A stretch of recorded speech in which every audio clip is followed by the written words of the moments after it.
Hey guys, just finished watching Titans, Season 1, Episode 7, Asylum.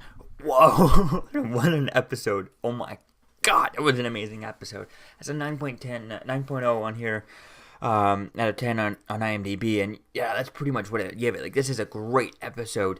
We deal a lot with the kind of Raven storyline. We even find her mother type thing, and there's all kinds of stuff that goes on in this episode. So, we start off, we see Dick kind of, he lets Raven talk to Dr. Adamson and stuff, the one they had kind of tied up in the bathroom and stuff, and that was kind of cool dealing with that. And he kind of shows her that, he cuts his throat, and she's able to heal him right away.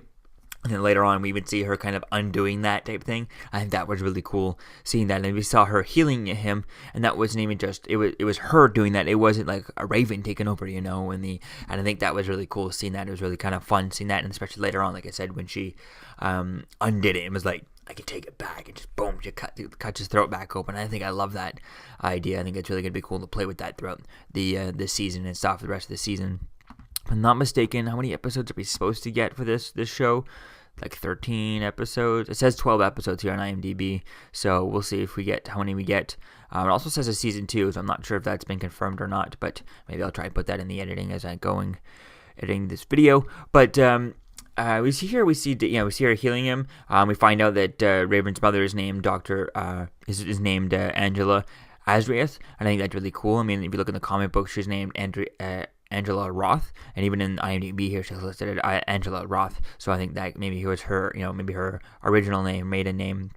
She takes Adrius after Raven's father type thing. And I think that's really going to be cool to see, to kind of where things go with that, since we saw her in this episode, but we don't really get to talk to her or anything like that. We don't get information out of her, just kind of like them reuniting, and they got to help everyone else escape from the building, right? So I think that's going to be interesting to see kind of where things go with that storyline, and where things kind of continue on from there. Just to kind of get some information, is she kind of following her father, Raven's father? She's still kind of in love with him, or is it kind of, as soon as she found out he was a demon, she kind of stopped and kind of was scared of him? I think that would be cool to see, to kind of where she's at on the subject of Raven's father, and kind of where things are going to go with that. I think that would be quite interesting to see, to kind of where things go between that relationship.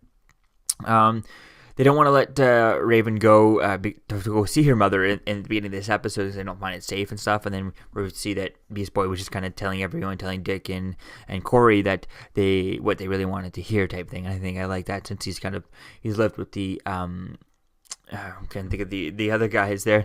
He's lived with the I can't think of the Doom Patrol for so long that he's kind of they've always been all about hiding and never kind of risking themselves and all that.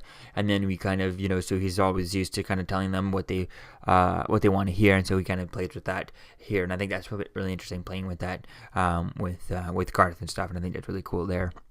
So they end up all going to the asylum, since Raven and Beast Boy go after her mother, and Dick and Corey go there, and they all get captured and stuff. Except they end up putting everyone. It looks like they put Dick in his costume, but we see that he's end up being on this wild kind of drug trip. And I like how they're doing that. This episode was very much kind of Raven hit centric, but we still followed Dick Grayson a little bit more as to his torture than anyone else's and stuff. And I think kind of like that, seeing him getting beat up by his younger self and stuff. And I like how we saw clips of him getting beat up in the Batcave, and we're still getting some little clips here and there of the flashbacks to the Batmobile and in the Batcave, and I like the way it looks. I really hope we can find it somewhere online. Maybe I'll take a look, see if there's someone posted a picture, maybe one of the actors did, what type of Batmobile that looks like, because it doesn't look like any Batmobile that I've seen before. Just the bits and pieces that we've seen, it looks like a mixture of classic Batman themes. It looks like it has the two domes over each passenger that the Batman 66 had, so it has that kind of a wide frame for that, just like the 66 did, which is really cool. One of the classic, the most expensive Batmobile, if I'm not mistaken. Sold last time it sold at auction, sold for $4.2 million, and I think that was really cool with that. And it sold right from the guy who built it for the show back in the 60s. So, and I think that was really cool with that. And I think I like having those bits and pieces of homages in the Batmobiles. And I'd like to see, at one point, just what the Batmobile looks like. Since, Jason Todd has said he's driven the car, I think it'd be awesome, as if whenever he shows back up, as if he's he shows up in the Batmobile. He just takes it out on the joyride. He's like, yeah, Batman said no, but I just took it and I figured I'd come and help. I think that would be really cool to see that, and as if, maybe Batman doesn't allow him to, and this is where he kind of pushes the limits, right? Jason Todd would totally do that. I think that would be really cool to see him kind of show up in the Batmobile. I think that's a bit much, though. I don't know if we'll get that, but I think at least maybe a full flashback, or, he goes and ask for help or something.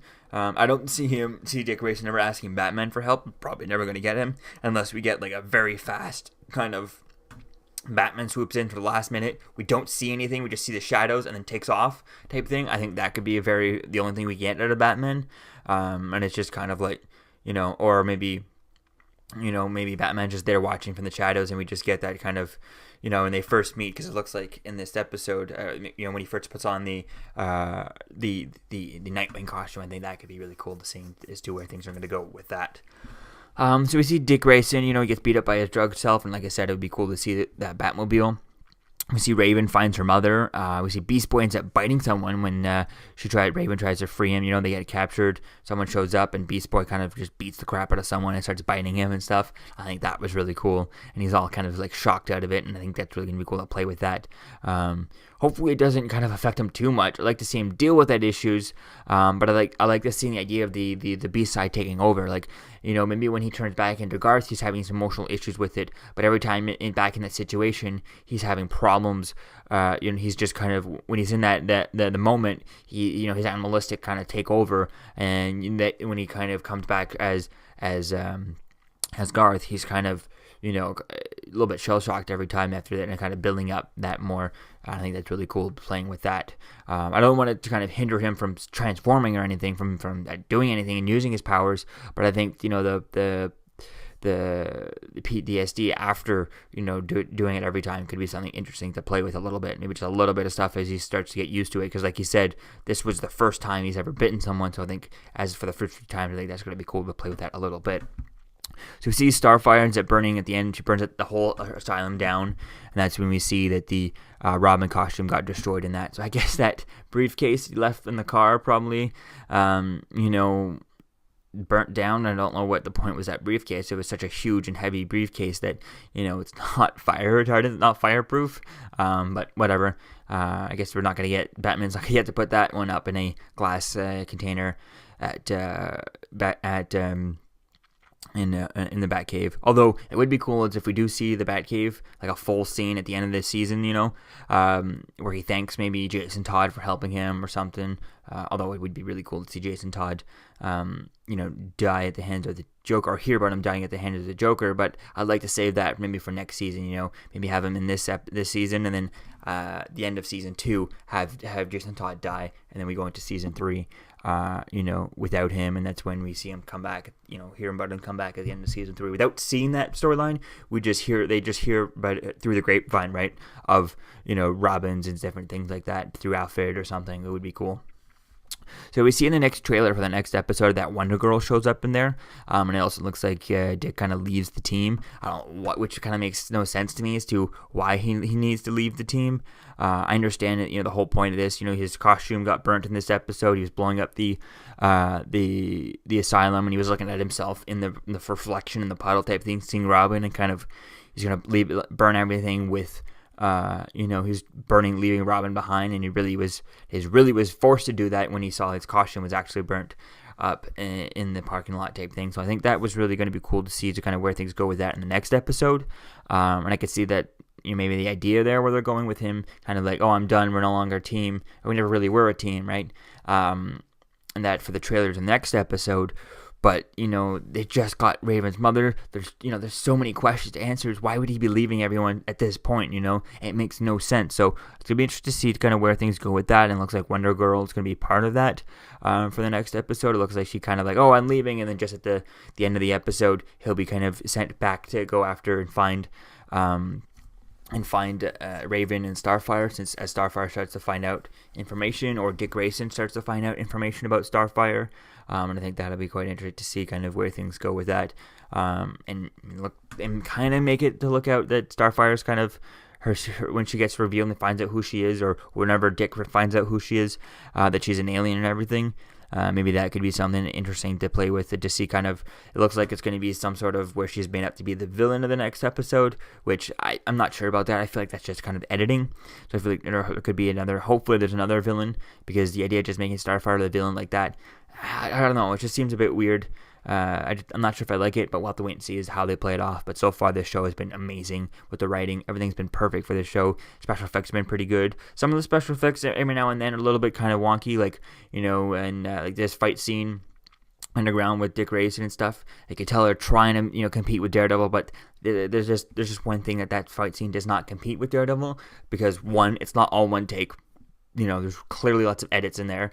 And two, some of the special effects when he clocks people in the side of the head, is a little bit more, you could tell that the blood is kind of CGI and not kind of real type thing.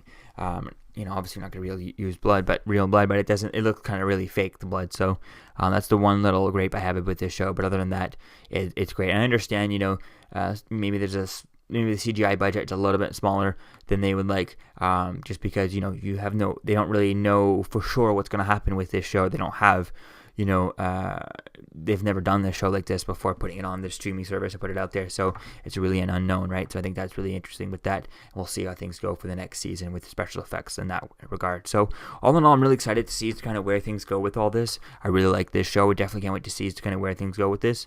And hopefully I can find some picture of the Batmobile from this show, because that Batmobile looks pretty dope, and I really can't wait to see it. It looks like a mix between the 66 Batmobile, has the width of the 66 Batmobile, the two kind of glass domes over each seat type thing, and obviously there'd be two seats in this one because there's Robins, right?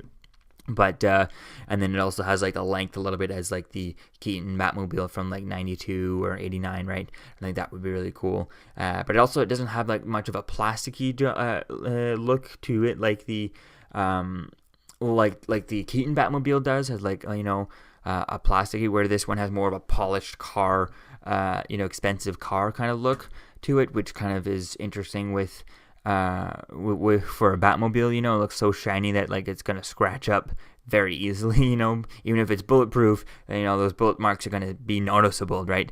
But so it would be cool to see if we get to find a picture somewhere.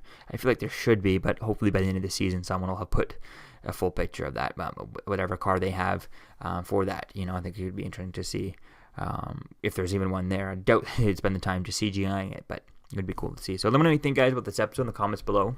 Season 1, Episode 7, Asylum. And I'll see you guys in the next video. Peace out.